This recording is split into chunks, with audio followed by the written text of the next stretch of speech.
senang jumpa Anda kembali. Dalam kesempatan ini saya mau sharing tentang tema membawa damai atau membawa keributan. Apa maksudnya, saudaraku? Kalau kita perhatikan di dunia sekarang ini, ya, orang-orang di mana ada keributan, ada permusuhan antara bangsa dengan bangsa, bahkan perceraian, keributan dalam rumah tangga. Anak-anak sekolah juga tawuran, ya, keributan. Bahkan juga anak-anak Tuhan atau hamba-hamba Tuhan bisa bertikai antara gereja satu dengan gereja lain. Kenapa, saudaraku? Karena itu menunjukkan kondisi hati, ya. Walaupun orang sering ke gereja, itu tidak menunjukkan bahwa orang itu bisa membawa damai atau bisa berdamai dengan orang lain. Nah, ini menunjukkan kondisi hati kita itu sangat penting. Apakah kita membawa damai atau membawa keributan, membawa kekhawatiran, membawa perselisih pahaman dan sebagainya. Di dalam Matius pasal 5 ayat 9, Yesus berkata demikian, "Berbahagialah orang yang membawa damai, sebab mereka disebut anak-anak Allah." Puji Tuhan. Ya, jadi tanda-tanda orang anak Allah adalah hidupnya membawa damai. Kemanapun dia pergi, ada membawa damai. Nah, dalam tema hari ini saya membawakan ada 4 hal.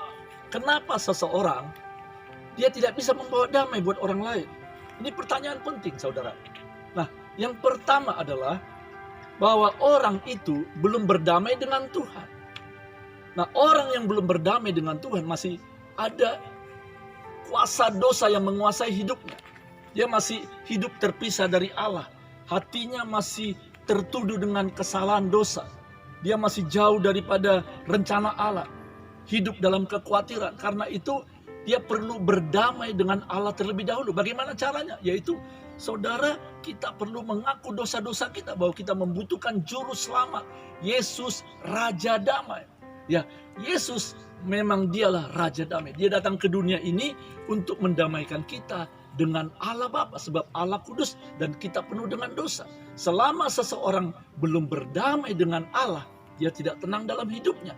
Dia masih belum bisa membawa damai karena dia masih dikuasai dosa. Nah, saudara, saya mau bagikan 2 Korintus pasal 5 ayat 18 sampai 20. Dan semuanya ini dari Allah yang dengan perantaran Kristus telah mendamaikan kita dengan dirinya dan yang telah mempercayakan pelayanan pendamaian itu kepada kami.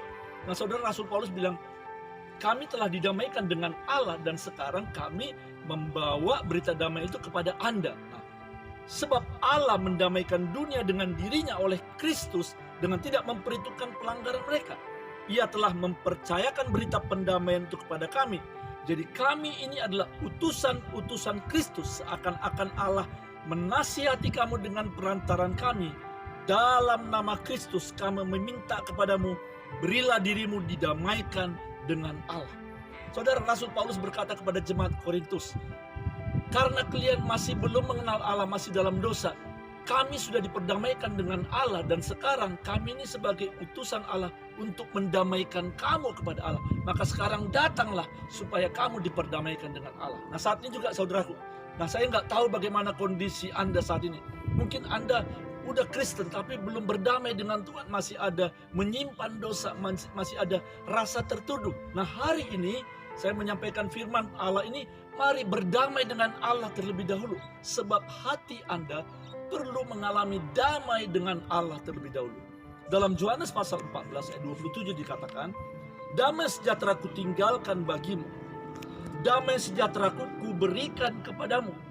Dan apa yang ku berikan tidak seperti yang diberikan oleh dunia kepadamu. Janganlah gelisah dan gentar hatimu. Yesus berkata, akulah pembawa damai, akulah Raja Damai, akulah sumber damai. Walaupun di tengah-tengah dunia yang serba kacau, serba penuh dengan kekerasan dan peperangan di sana-sini, tetapi aku datang untuk membawa damai. Jangan gentar dan gelisah hatimu. Saudara, kalau Anda mau mengalami damai, undang Yesus, sebab dia adalah Raja Damai, akan mendamaikan Anda dengan Allah. Nah, hal yang kedua, kenapa seseorang belum bisa membawa damai? Yang pertama tadi adalah dia belum berdamai dengan Allah. Yang kedua, dia belum berdamai dengan diri sendiri. Apa artinya, saudaraku? Dia belum bisa menerima keadaan dirinya seperti apa yang direncanakan Tuhan. Dia belum bisa mengucap syukur, selalu melihat ada kekurangan dalam dirinya. dia belum bisa menerima dirinya seperti apa yang difirmankan Tuhan.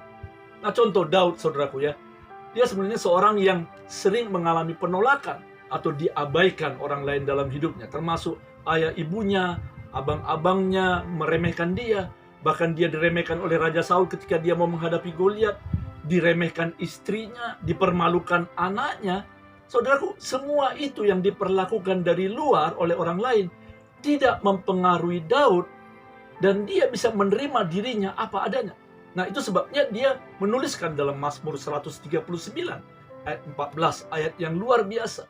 Aku bersyukur kepadamu oleh karena kejadianku dahsyat dan ajaib. Ajaib apa yang kau buat, dan jiwaku benar-benar menyadarinya. Saudara, ini yang dipegang dan diyakini oleh Daud. Apapun yang dikatakan oleh orang lain tentang dirinya, dia tidak terlalu terganggu, saudara. Kenapa? Dia percaya bahwa kejadiannya dahsyat dan ajaib. Tuhan punya rencana yang indah dalam dirinya. Nah, kemudian kalau kita lihat dalam Hakim-Hakim pasal 6 ayat 12, nah, malaikat Tuhan menampakkan diri kepadanya dan berfirman kepadanya. Ini artinya malaikat Tuhan menampakkan diri kepada Gideon, ya. Saudara, siapa Gideon? Gideon adalah seorang yang waktu itu bersama dengan bangsa Israel, dia dijajah oleh bangsa Midian selama 6 tahun.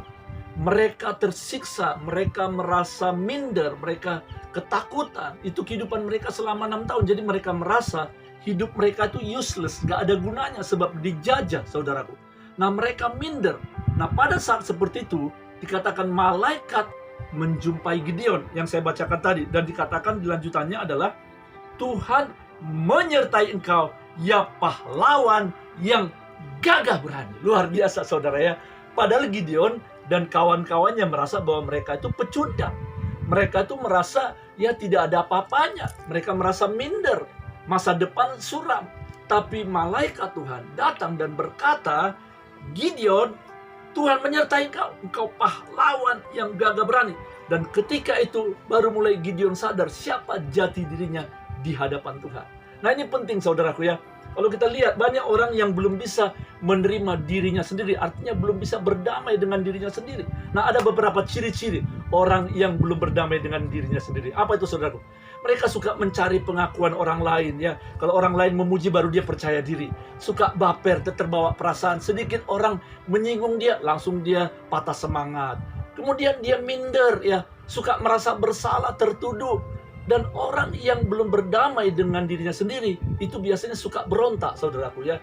Bahkan dia tidak puas ya, suka mengkritik, bahkan menuntut kesempurnaan, suka membanding-bandingkan dirinya dengan orang lain. Dan biasanya orang yang belum berdamai dengan dirinya, dia itu menjadi troublemaker, saudaraku. Nah, kenapa? Kenapa mereka bisa demikian? Ya, karena jati dirinya belum pulih, belum mengampuni atau mengasihi dirinya, masih mengalami trauma, luka batin masa lalu. Itu sebabnya orang yang demikian, dia sulit berdamai dengan orang lain. Kenapa, saudara? Karena dengan dirinya sendiri, dia belum bisa berdamai. Jadi dengan suami, dengan istri, dengan anak, dengan mertua, dengan hamba Tuhan, dengan siapa, suka ribut. Kenapa, saudaraku? Dan biasanya orang seperti ini menyalahkan orang lain. Padahal sebenarnya problemnya adalah dalam dirinya sendiri. Dia belum berdamai dengan dirinya sendiri. Dia belum menerima dirinya dan belum bisa menerima dengan ucapan syukur. Yang ketiga, supaya kita bisa membawa damai kemanapun kita pergi, kita perlu berdamai dengan orang lain. Nah, saya bacakan Roma pasal 15 ayat 7. Sebab itu, terimalah satu akan yang lain, sama seperti Kristus juga telah menerima kita untuk kemuliaan Allah. Tadi saya sudah bagi saudaraku, yang pertama adalah kita perlu berdamai dengan Allah terlebih dahulu. Jadi kita mengalami namanya pengampunan dari Allah, dan kita menerima damai sejahtera daripada Allah di dalam Yesus Kristus. Dan yang kedua, kita perlu berdamai dengan diri kita sendiri, sebab ini penting ya. Adalah sulit sekali kalau kita bisa berdamai dengan orang lain kalau kita belum berdamai dengan diri sendiri. Nah, setelah kita mengalami yang dua tadi, barulah kita bisa berdamai dengan orang lain. Dikatakan di sini, sama seperti kita, Kristus yang telah menerima kita, artinya Yesus sudah mengampuni saudara dan saya, apapun dosa dan kesalahan kita sudah diampuni oleh Tuhan, maka kita perlu untuk menerima orang lain apa adanya. Nah, saudara yang sudah berkeluarga, pertanyaannya, apakah Anda sulit menerima pasangan Anda? Kalau memang itu pergumulan Anda, berarti ada kemungkinan Anda belum berdamai dengan diri Anda sendiri. Sebab kalau kita belum berdamai dengan diri kita, sulit menerima kelemahan anak, orang tua, ipar, dan sebagainya. Nah, saudara, di Jepang ada satu istilah hikikomori, yaitu semacam fenomena sosial di mana ada sekelompok remaja atau orang-orang muda yang mereka itu menyendiri, mungkin satu tempat atau di gua atau di hutan. Mereka tidak mau berinteraksi dengan siapapun, mungkin selama setahun lebih, karena mereka tidak bisa menerima keberadaan orang lain. Nah, ini satu hal yang aneh, saudaraku ya, mirip seperti yang tadi. Karena dia tidak bisa menerima dirinya, maka dia sulit menerima orang lain yang beragam-ragam sifatnya. Nah, saudara, apakah saudara masih mengingat kesalahan orang lain, dosa-dosa orang lain? Firman Tuhan bilang, terimalah orang lain, ampuni mereka. Sama seperti Yesus menerima dan mengampuni kita. Itulah kuncinya, supaya kita boleh hidup pembawa damai. Dan kemanapun kita pergi, kita bisa menjadi berkat. Nah, yang keempat adalah berdamai dengan musuh. Setelah kita tadi mengalami berdamai dengan Allah, kemudian kita bisa menerima diri kita, berdamai dengan diri kita, dan kemudian kita bisa mengampuni orang lain, menerima orang lain, yaitu berdamai dengan orang lain. Dan ini mungkin yang paling sulit, tetapi bisa, yaitu berdamai dengan musuh. Saudara masih ingat ketika Tuhan Yesus di kayu salib, dia ketika sedang dalam keadaan sekarat, dia dipukulin, diludahin, disiksa, bahkan dipaku oleh orang-orang yang berniat untuk membunuh dia. Apa dikatakan saudaraku? Ya Bapa, ampunilah mereka, sebab mereka tidak tahu apa yang diperbuatnya. Artinya apa saudaraku? Dia bisa berdamai dengan musuhnya. Nah, mari saya ajak kita baca dalam Kisah Rasul 7 ayat 59-60. Sedang mereka melemparinya, Stefanus berdoa. Saudara, ketika Stefanus dirajam, disiksa, dia berdoa. Kira-kira apa doanya saudaraku? Apakah berdoa mengutuki musuhnya? Berdoa untuk supaya datang petir halilintar menyambar mereka? Tidak, ini doanya. Katanya, ya Tuhan Yesus, terimalah rohku.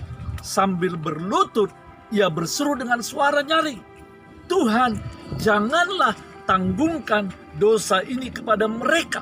Wow, luar biasa saudaraku ya. Ketika dia sedang dalam keadaan menderita, disiksa atau dilempari batu, justru dia berdoa, artinya memberkati musuh-musuhnya. Dan dengan perkataan itu meninggallah ia.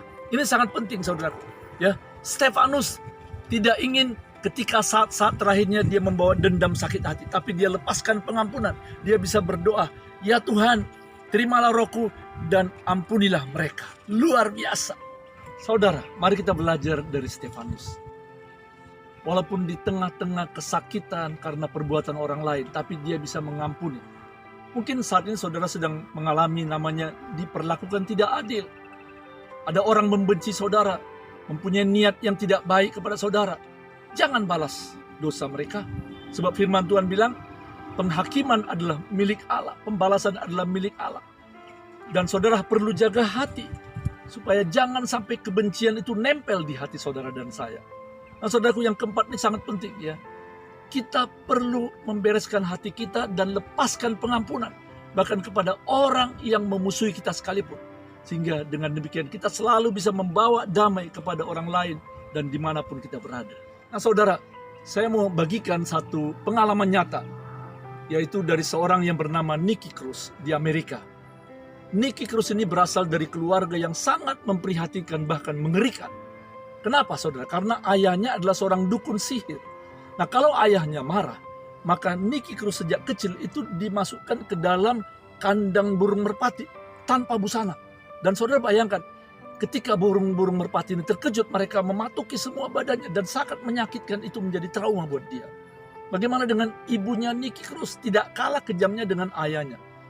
Dia orang yang suka mengutuki Nicky Cruz dengan kata-kata anak setan. Bahkan sampai Nicky sampai pingsan saudaraku ya, dihajar oleh mamanya.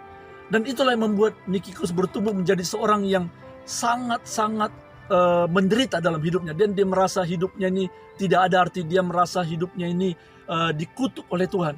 Sehingga dia bertumbuh besar, dia menjadi pemimpin sebuah geng yang bernama Geng Mau Mau di Amerika, di daerah New York City.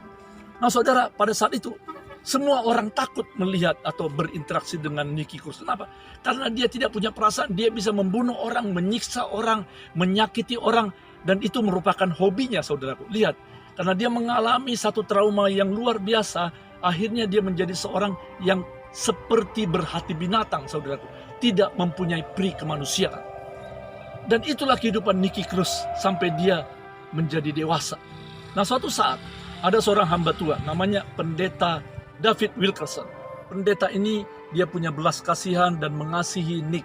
Dan dia mencoba berusaha mendoakan atau mendekati dia dengan Injil dan menceritakan tentang Yesus. Tapi Nick selalu menolak, bahkan meludahi, memukul pendeta ini. Nah, suatu saat, saudaraku, karena doa-doa orang-orang di gereja, ketika ada KKR di mana pembicaranya adalah Pendeta David Wilkerson, karena mujizat Allah terjadi, Nick dengan teman-temannya datang ke gereja itu.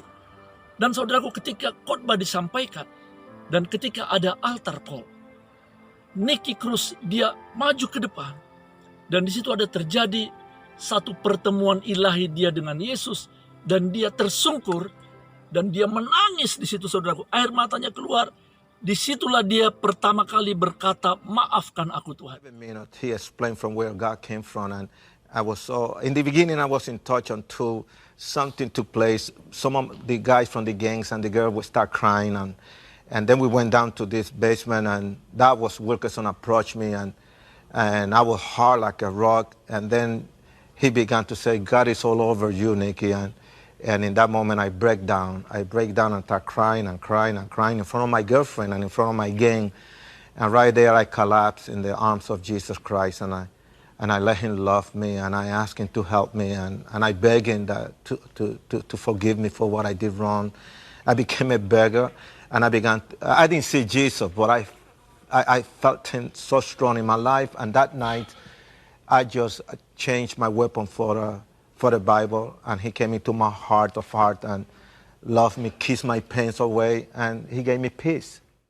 Tadinya dia mempunyai hati yang penuh dengan kejahatan, kemarahan, tidak berperi kemanusiaan, kepahitan, dendam, marah, dan sebagainya. Tapi ketika dia dijamah oleh Roh Kudus melalui firman Tuhan dan dia bertemu dengan Yesus, dia berdamai dengan Tuhan. Luar biasa, saudaraku. Dan apa yang terjadi? Saat itulah Nick bertobat. Dan besok harinya, saudaraku, Nick dengan beberapa teman-temannya menyerahkan diri kepada polisi dengan membawa rantai, pistol, dan pisau belati samurai dan semua yang mereka pergunakan selama ini untuk menyakiti orang. Disitulah terjadi perubahan drastis yang luar biasa, di mana Nick tadinya seorang yang membenci dan hidup dalam dosa, kemudian dia berdamai dengan Tuhan, dan singkat cerita, dia ikut sekolah teologi. Dan dia diperlengkapi Tuhan, dan dia menjadi hamba Tuhan. Dia memberitakan firman kepada orang-orang anak-anak muda yang punya latar belakang seperti dia, yaitu karena orang-orang yang punya broken home, orang-orang yang latar belakang kekerasan dan perkelahian, mereka dibawa kepada Yesus melalui Nick Cruz. Nah, saudara, ada sebuah film yang berjudul The Cross and the Switchblades, di mana bintang utamanya adalah Eric Estrada yang memerankan Nick dan juga Pat Boone yang memerankan pendeta David Wilkerson. Nah, saudara, dalam film ini ceritakan bagaimana Nick bertobat dan akhirnya dia menjadi hamba Tuhan. Nah, kisah ini ditutup dengan kesaksian Nick yang berkata, "Selama ini aku jahat sama semua orang, tapi sekarang aku udah bisa memaafkan mereka, dan hal yang paling indah dalam hidupku adalah aku bisa mengampuni ayah dan ibuku." Dan puji Tuhan, melalui kehidupan Nick, ayah dan ibunya dan keluarganya semuanya dibenangkan kepada Yesus. He knew that I was a little boy who I was. Some way, somehow, he protected me when I was in the gang. To give me a chance. Because I can't figure out why my mother didn't took a pill and put it in my face. Took me out of this misery. Why the devil didn't took it into my room and did it when I was sleeping? Why, when I went through showers of bullets in the street of New York, no bullet hit me? Why? Why the devil could not kill me? You know why? Because I was born to serve the Lord. Because regardless from where you come from, There's a God who loves us all. He loves you. Our prayer is a powerful weapon. It's prayer that opens the door to faith and to believe, to grow, to be more close to the Lord. That this is not for Catholic, Protestant, Jewish, for everything. Christ died for all of us. And He have given us the Holy Spirit with a purpose. Now, here is the Holy Spirit in action. Now, we're going to see that this place, right now, we were going to be filled with the Holy Spirit, which is means Christ going to be here. He's going to introduce to us Jesus Christ. There's going to be a conviction here that you have never have felt in your life, that you will completely react with a positive attitude. And that negative attitude will disappear, and Christ will be the center of what you really are. Nah, saudara, kita sudah belajar hari ini hal yang indah supaya hidup kita bisa membawa damai, menjadi berkat buat orang lain. Saudara perlu berdamai dengan Allah. Nah, saat ini mungkin ada di antara saudara yang menyaksikan program ini tersentuh oleh firman Tuhan. Dan saudara merasa saudara selama ini tidak membawa damai buat orang lain, buat keluarga, buat pasangan. Nah, saudara, marilah berdamai dengan Allah terlebih dahulu. Allah akan mengampuni semua dosa dan kesalahan Anda. Nah, setelah saudara mengalami pengampunan yang luar biasa, anugerah daripada Yesus, maka saudara nanti akan bisa menerima keberadaan diri saudara sendiri. Dan saudara bisa mengucap syukur, ada rencana Allah yang luar biasa. Dan setelah itu nanti Anda akan berdamai dengan orang lain, dan bahkan bisa berdamai atau mengampuni musuh saudara.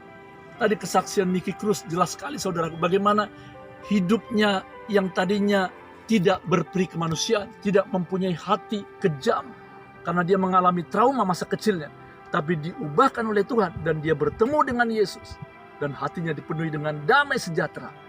Maka sekarang hidupnya berubah total. Dia menjadi pembawa damai kemanapun dia pergi. Bahkan dia dikatakan udah membawa dan memenangkan ribuan, ratusan ribu anak muda kepada Kristus. Haleluya. Amin. Sampai jumpa di lain waktu. Keep on fire. Be inspired. God bless you all.